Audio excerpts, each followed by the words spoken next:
Jerry McClellan was just named a new face of comedy at the Just for Laughs Festival in Montreal. He was a two-time stand-up comedy competition champion. So start clapping right now and make some good noise for Jerry McClellan, everybody! I do a lot of material on religion, on politics, anything that people are usually not supposed to talk about in polite company. I travel full time, and whenever I travel, people always assume that just because I'm from South Carolina, I must be racist. But like South Carolina, we actually have a very rich, progressive history. I don't know if you know this, but we actually started the war that ended slavery. So you're welcome. Free speech is the entire lifeblood of comedy. Without free speech, you don't have it.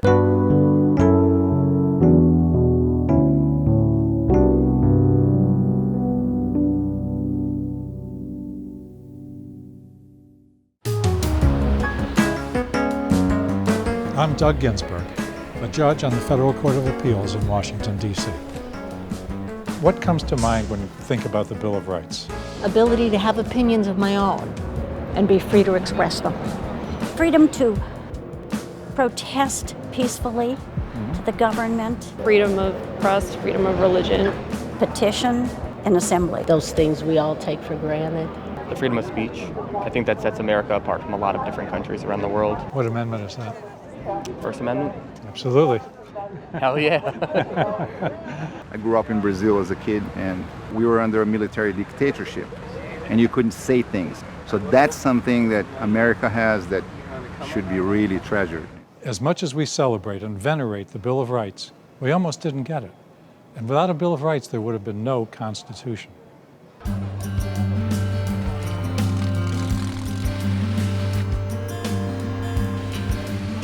The story begins when a copy of the new Constitution reaches the author of the Declaration of Independence.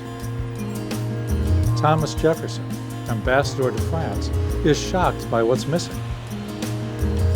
A guarantee of the very rights he set out in the Declaration. The Constitution was sent to the states without a list of rights to be voted up or down.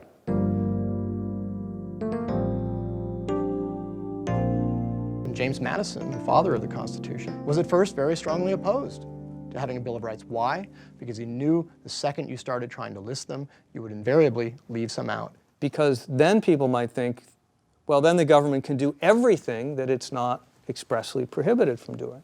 George Mason was much, much more practical. And he basically demanded to see a list of rights. The result was worthy of flag waving and fireworks. Yet we don't celebrate it. By 1791, when the amendments were ratified, the public had lost interest. There were no big celebrations. The church bells did not ring out. We do not have a pure democracy where the majority always controls deliberately. And that's why the Bill of Rights was added to make expressly clear that some rights are so fundamental that no majority, no matter how large, may take them away from any minority or individual, no matter how despised that person or group is.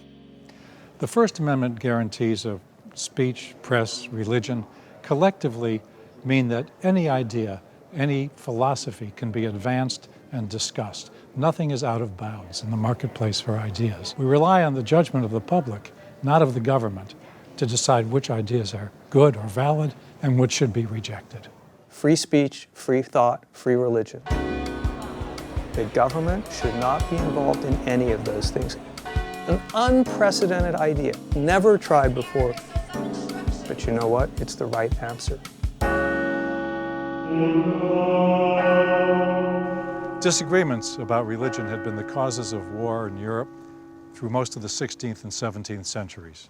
The great trauma of European history was the religious carnage that led to newer and newer forms of torture and of slaughter, all in the name of God.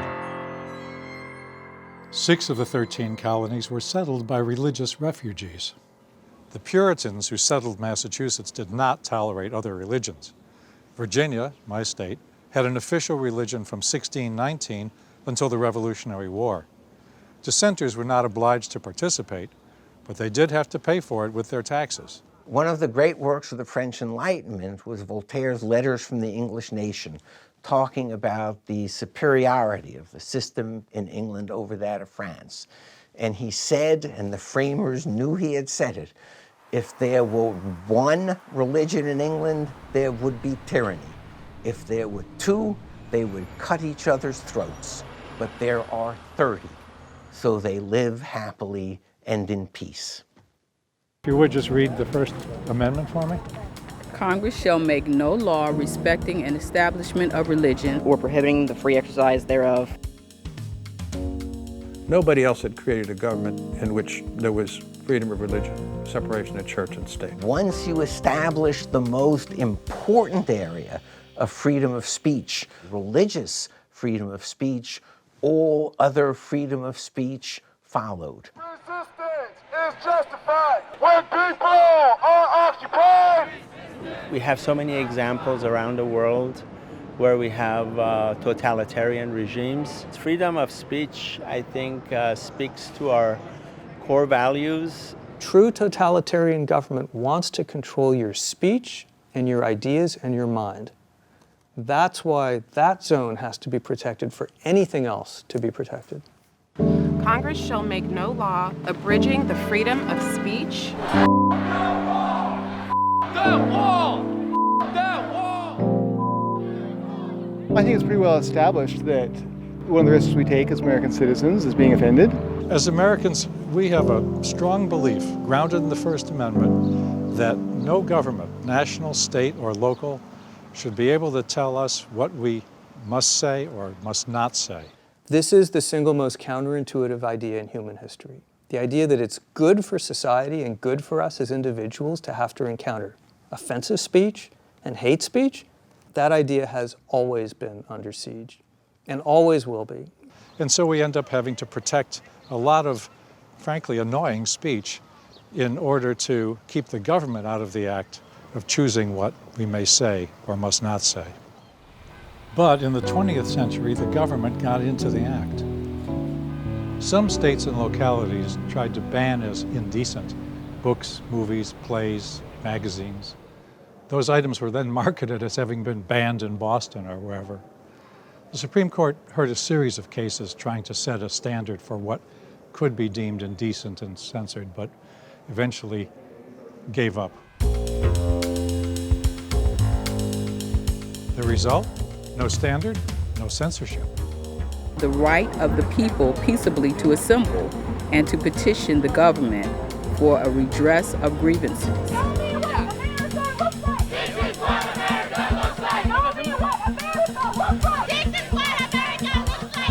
One time I was testifying in Congress, and a member of Congress said, "You know, Professor, we all know how much you love the Constitution, but the framers didn't have to deal with politics like this vicious political environment we live in." And I almost laughed. And not surprisingly, one of the first big fights over the Bill of Rights is a fight over the meaning of free expression. The framers wrote the Constitution. The first Congress added the Bill of Rights. And soon after that, the Congress passed the notorious Alien and Sedition Acts. It prevents people from criticizing the president. The Congress passes it, the president signs it, and the courts uphold it. A trifecta of tyranny. It was outlawing dissent 7 years after the First Amendment was adopted. President John Adams jails journalists for violating the Sedition Act. They're essentially political prisoners. Americans are funny people. They tend to take their liberties for granted until they see them being threatened, and then they pounce. That's the American way. John Adams is voted out, Thomas Jefferson is voted in, and the prisoners are pardoned. It was not a very good beginning for the country. It's amazing that we eventually lived up to the document.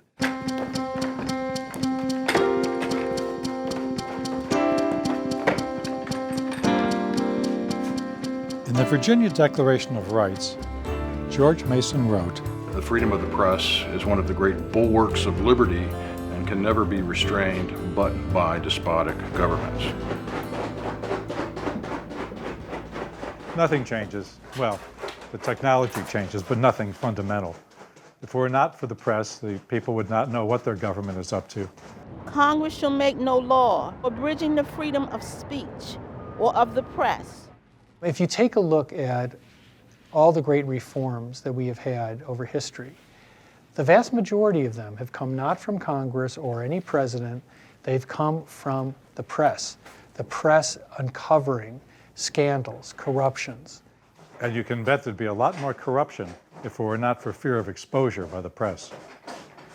The First Amendment gives to American newspaper men and women an unparalleled degree of freedom. Looked at on the global canvas, we live in a kind of Eden for the press. That combination of free speech and a free press really defines the United States more than any other right. But sometimes the people themselves are the problem. Hi, media. Can I talk to you? No, you need to get out. Well, you need to get out. No, I don't. There's 10 amendments, there's the Bill of Rights, and it's a lot like the 10 Commandments. Everyone has their favorite one, and then we sort of ignore all the others. And you imagine that, well, if we crack down on free speech, then it will be free speech that I don't like that gets cracked down on. No. It's going to be you in like a few years. You need to get out. I actually don't. All right. Hey, who wants to help me get this reporter out of here? I need some muscle over here.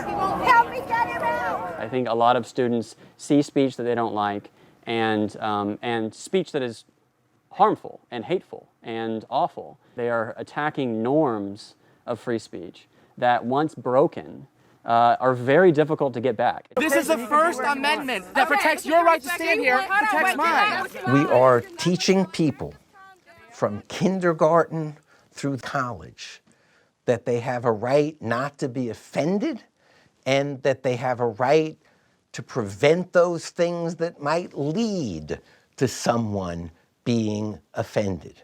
We've lost that idea that you should counter bad ideas and bad thoughts with good ideas and drive them from the marketplace. But rather now it's censorship. It's just, we're not going to let people say those things.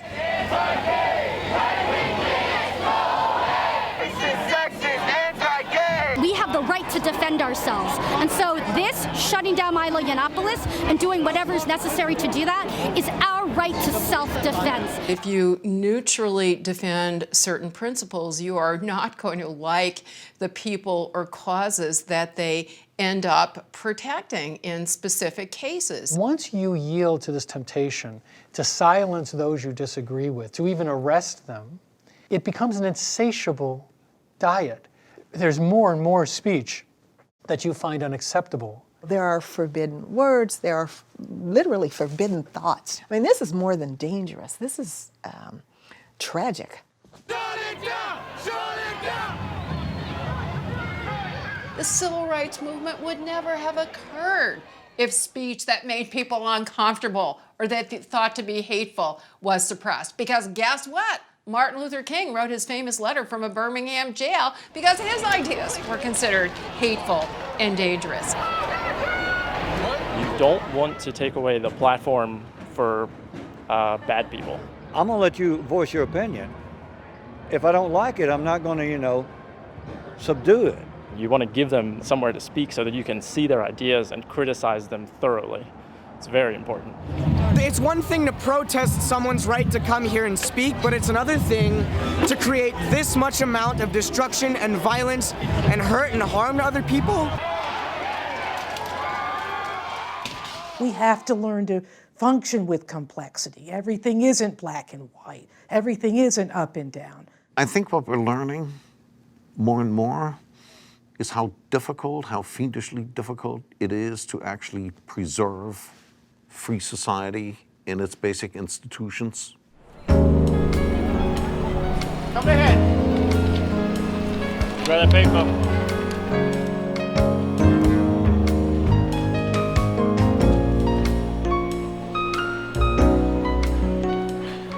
400 people will become American citizens today, taking the oath to the Constitution. We want new citizens to understand what it takes to sustain liberty.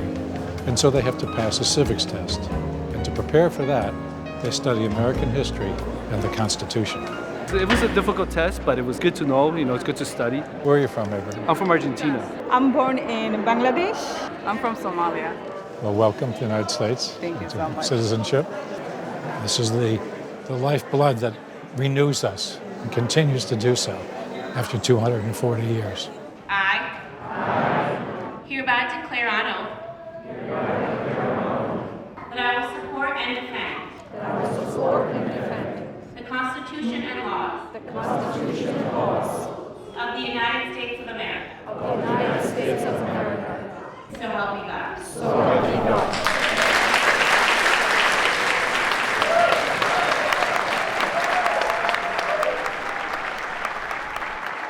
I want to be the very first person to congratulate you on becoming citizens of the United States of America.